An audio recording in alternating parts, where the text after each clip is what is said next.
instead of using this hook where we are accessing the API, get file contents, I can now do that with a wrapper that I made around the API, so I don't need to call the whole thing anymore.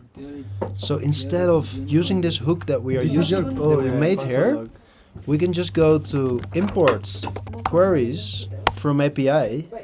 It's already there, and then we can just get the right query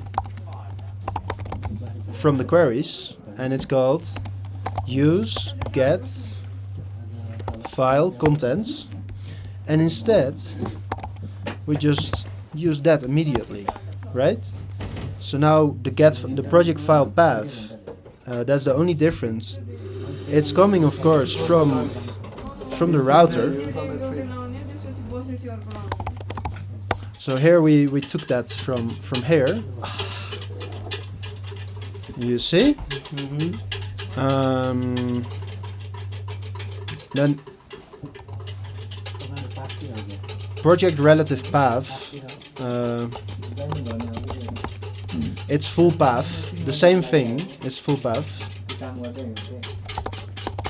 You see that it's already getting from here, so we can enter full path into this thing in the hook, and now we get the file contents. The only difference is that you have to destructure the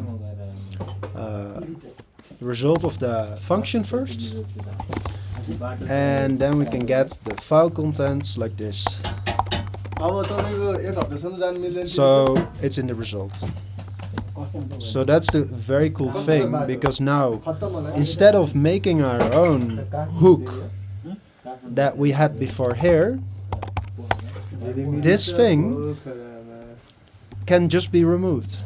Remove, and I just remove it, and we just get the result here. And it's exactly the same. It uses useQuery from React Query.